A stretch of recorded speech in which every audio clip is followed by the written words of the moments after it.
ভাৰতীয় জনতা পাৰ্টিয়ে এই দ্বৈত মানদণ্ড ক'ৰ পৰা পায়? ৰাজনীতিক লৈ বিজেপি ইমান ভণ্ডামি কেনেকৈ হ'ব পাৰে? আপুনি জানেনে যে ভাৰতীয় জনতা পাৰ্টিয়ে এতিয়া এগৰাকী বিদেশী মহিলাৰ সহায় লৈ আছে ৰাহুল গান্ধীক আক্ৰমণ কৰিবলৈ, বিশেষকৈ আমেৰিকানক ৰাহুল গান্ধীক আক্ৰমণ কৰিবলৈ বিহাৰ নিৰ্বাচনৰ পূৰ্বে এক্টিভ কৰা হৈছে এই টুলকিট।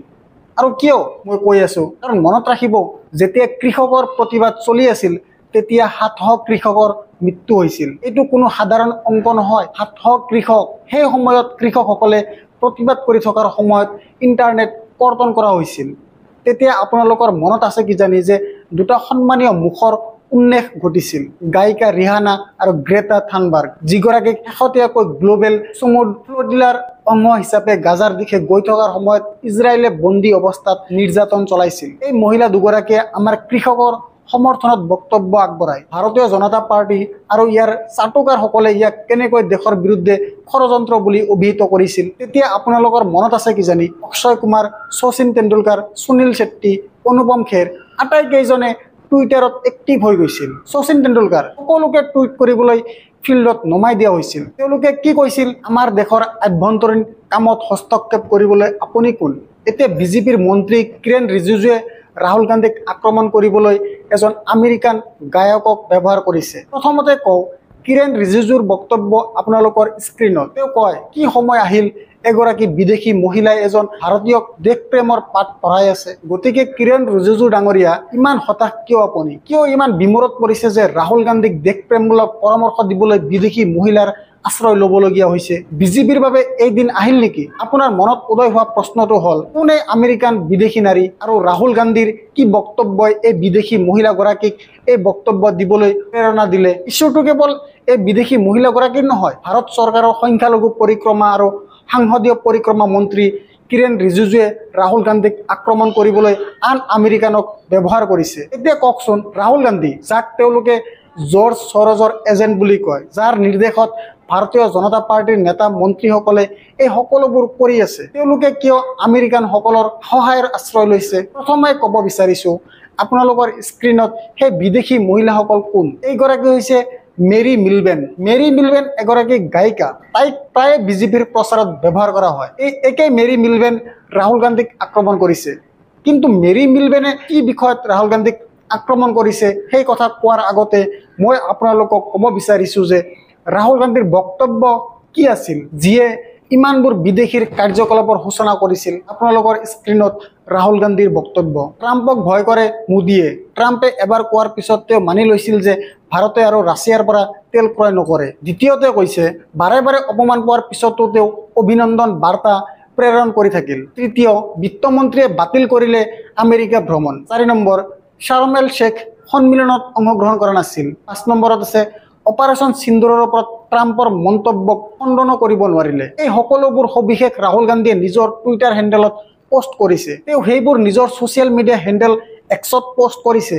এতিয়া ইয়াৰ উত্তৰত মিলবেন সন্মুখত আহে। তাই কি বক্তব্য দিছে মন কৰিব। তাই কয়, আপুনি ভুল কৰিছে ৰাহুল গান্ধী। প্ৰধানমন্ত্ৰী নৰেন্দ্ৰ মোদীয়ে ট্ৰাম্পক ভয় নকৰে। মোদীয়ে দীঘলীয়া খেলখন বুজি পায়। আমেৰিকাৰ সৈতে তেওঁৰ কূটনীতি এক সুচিন্তিত কৌশল। আমেৰিকাৰ ৰাষ্ট্ৰপতিয়ে সদায় আমেৰিকাৰ স্বাৰ্থক প্ৰথম স্থান দিয়াৰ দৰে মোদীয়েও ভাৰতৰ স্বাৰ্থত কাম কৰে, আৰু মই সেইটোৰ শলাগ লওঁ। এই কামেই কৰে এখন দেশৰ নেতাই। তেওঁ নিজৰ দেশৰ মংগলৰ বাবে কথা কয় আৰু কাম কৰে। আপোনাৰ পৰা এনে নেতৃত্ব আশা কৰিব নোৱাৰি, কাৰণ আপোনাৰ প্ৰধানমন্ত্ৰী হোৱাৰ ক্ষমতাৰ অভাৱ, আপোনাৰ প্ৰধানমন্ত্ৰী হোৱাৰ যোগ্যতাৰ অভাৱ। ভাল হ'ব আপুনি আপোনাৰ আই হেট ইণ্ডিয়া ভ্ৰমণলৈ যাওক, যাক চাবলগীয়া যিটো আপুনি নিজেই। মেৰী মিলবেনৰ বক্তব্যৰ উত্তৰত কিৰেণ ৰিজিজুৰ বক্তব্য। কি সময় আহিল এগৰাকী বিদেশী মহিলাই এজন ভাৰতীয়ক দেশপ্ৰেমৰ পাঠ পঢ়াবলগীয়া হৈছে। আৰু কেৱল সেয়াই নহয়, আন এজন আমেৰিকানে এটা বক্তব্য দিয়ে। আমি নাজানো এই ব্যক্তিজন কোন, কিন্তু সন্মানীয় সংসদীয় পৰিক্ৰমা মন্ত্ৰী কিৰেণ ৰিজিজুৱে ইয়াক ৰিটুইট কৰিছে। তেওঁ ৰিটুইট কৰা এইজন কোন? অৰ্থাৎ এক প্ৰকাৰে কিৰেণ ৰিজিজুৱে ইয়াক সমৰ্থন কৰিছে। ইয়াত এই ভদ্ৰলোকজনৰ নাম পেট্ৰিক ব্ৰকমেন, আৰু তেওঁ ৰাহুল গান্ধীক কৈছে, আপুনি ইমান বোবা। ভাৰতে আপোনাৰ জন্মদিন পালন কৰি ৰাষ্ট্ৰীয় বন্ধৰ সৃষ্টি কৰক। যেতিয়ালৈকে আপুনি বিৰোধীৰ নেতা কংগ্ৰেছ আৰু কেতিয়াও দেশ শাসন কৰাৰ সুযোগ নাপাব। সহজ ভাষাত এই ব্যক্তিজনে ৰাহুল গান্ধীক কৈছে যে, ৰাহুলজী, আপুনি মূৰ্খ। যেতিয়ালৈকে আপুনি ৰাজনীতিত থাকিব তেতিয়ালৈকে কংগ্ৰেছে ভাৰত ধ্বংস কৰাৰ সুযোগ নাপাব আৰু আপোনাৰ জন্মদিনটো বন্ধৰ দিন হিচাপে পালন কৰা উচিত। এই ব্যক্তিজনে এই কথা কৈছে, পেট্ৰিক ব্ৰকমেন। আমি নাজানো তেওঁ কোন, কিন্তু হয় দেশৰ সংসদীয় পৰিক্ৰমা মন্ত্ৰীয়ে তেওঁক ৰিটুইট কৰিছে। তেওঁ কোনটো বিজেপিৰ নেতা? এই একে ভাৰতীয় জনতা পাৰ্টি যিয়ে ৰাহুল গান্ধীৰ বিৰুদ্ধে জৰ্জ সৰজৰ সৈতে সম্পৰ্ক থকাৰ অভিযোগ উত্থাপন কৰিছে। সেইজন জৰ্জ সৰজ, যাৰ ধনেৰে বৈদেশিক মন্ত্ৰীৰ পুত্ৰক জৰ্জ সৰজৰ পুঁজিৰে চলি থকা এটা সংস্থাত কাম কৰাত সহায় কৰিছিল। অৰ্থাৎ জৰ্জ সৰজৰ ৰাহুল গান্ধীৰ লগত কোনো সম্পৰ্ক নাই, তথাপিও ৰাহুল গান্ধীৰ বিষয়ে এই কথা কৈ আছে যে চীনৰ সৈতে তেওঁৰ সম্পৰ্ক আছে। অৱশ্যে এতিয়া কোনেও চীনৰ কথা নকয়, কিয়নো কেইদিনমান আগতে গদি সংবাদ মাধ্যমৰ বাপ আছিল ট্ৰাম্প। এতিয়া শ্বি জিনপিং পাপা হৈছে। এতিয়া ভাৰতীয় জনতা পাৰ্টীয়ে চীনক লৈ কাকো আক্ৰমণ নকৰে আৰু আপুনি দেখা নাপায়। কিয়? সেয়া হয়তো আপুনি লক্ষ্য কৰিছে। কাৰণ এতিয়া ট্ৰাম্পৰ শুল্কৰ পৰা হাত সাৰিবলৈ এটাই উপায় আছে, আশ্ৰয় বিচাৰি চীনৰ ফালে মুখ কৰিলে বিজেপি চৰকাৰ। এইকাৰণে প্ৰধানমন্ত্ৰী নৰেন্দ্ৰ মোদীয়ে চাংহাইত অনুষ্ঠিত হোৱা SCO বৈঠকত অংশগ্ৰহণ কৰিবলৈ গৈছিল। এইকাৰণে তেওঁলোকৰ বৈদেশিক মন্ত্ৰী ৱাং ভাৰতলৈ আহিছিল, যাৰ লগত প্ৰধানমন্ত্ৰী নৰেন্দ্ৰ মোদীয়ে হাত মিলাই ফটো এখনৰ বাবে পোজ দিছিল।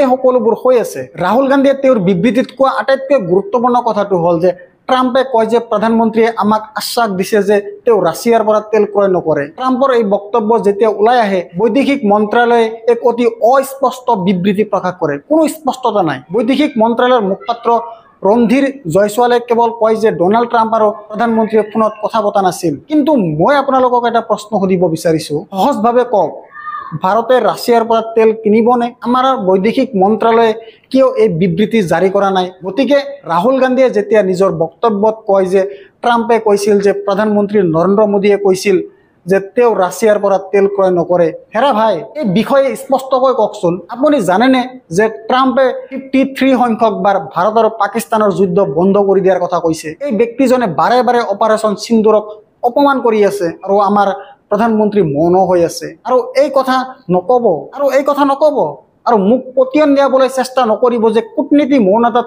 নিহত হৈ থাকে, আৰু আমাক পতিয়ন দিয়াবলৈ চেষ্টা নকৰিব যে কূটনীতি মৌনতাত নিহত হৈ থাকে। এখন দেশৰ পৰিচয় হ'ল ইয়াৰ সন্মানো। কাৰণ যেতিয়া ডনাল্ড ট্ৰাম্পে আপোনাক প্ৰশংসা কৰে, আপোনাক মহান নেতা বুলি কয়, তেতিয়া আপুনি লগে লগে বিবৃতি প্ৰকাশ কৰে। ডনাল্ড ট্ৰাম্পে যেতিয়া পেলেষ্টাইনৰ বাবে তেওঁৰ আধা বেগ শান্তি পৰিকল্পনা দাঙি ধৰে, তেতিয়া প্ৰধানমন্ত্ৰী নৰেন্দ্ৰ মোদীয়ে অভিনন্দন জনাই ডনাল্ড ট্ৰাম্পক মহান নেতা আখ্যা দিয়ে। তাৰপিছত আপুনি এটা বিবৃতি জাৰি কৰে। কিন্তু যেতিয়া ডনাল্ড ট্ৰাম্পে বাৰে বাৰে ভাৰতক অপমান কৰে, তেতিয়া আপুনি মৌন হৈ থাকে। এয়া কেনেধৰণৰ কূটনীতি আৰু এইটো কেনেধৰণৰ বৈদেশিক নীতিৰ বুজাবুজি? সমস্যাটো হ'ল যেতিয়া বৈদেশিক মন্ত্ৰী ইমান মহান ব্যক্তিত্ব হ'ব পাৰে, মাননীয় লেজাৰ চকু S জয়শংকৰ, তেতিয়া এইটোৱে হ'ব বৈদেশিক নীতিৰ অৱস্থা। এজন সম্পূৰ্ণ সুবিধাবাদী মানুহ। এই ৰাহুল গান্ধীয়ে কোৱা কথাত কোনো দুখ নাই আৰু এতিয়া তেওঁলোকক ৰাহুল গান্ধীক আক্ৰমণ কৰিবলৈ মেৰী মিলবেনৰ সহায়ৰ প্ৰয়োজন। ভাৰতীয় জনতা পাৰ্টীৰ প্ৰতিটো বক্তব্য, প্ৰতিটো চিন্তা তেওঁলোকে নিজেই তাক দাপোন হিচাপে তুলি ধৰিছে। জৰ্জ সৰজ বৰ্তমান খলনায়ক। কেইদিনমানৰ পিছত তেওঁলোকে এই একেজন জৰ্জ সৰজক পেডেলিষ্টত বহুৱাই দিব। আগতে তেওঁলোকে ট্ৰাম্পক পেডেলিষ্টত বহুৱাই দিছিল, এতিয়া এই একেজন ট্ৰাম্পকে খলনায়ক হিচাপে চিত্ৰিত কৰা হৈছে।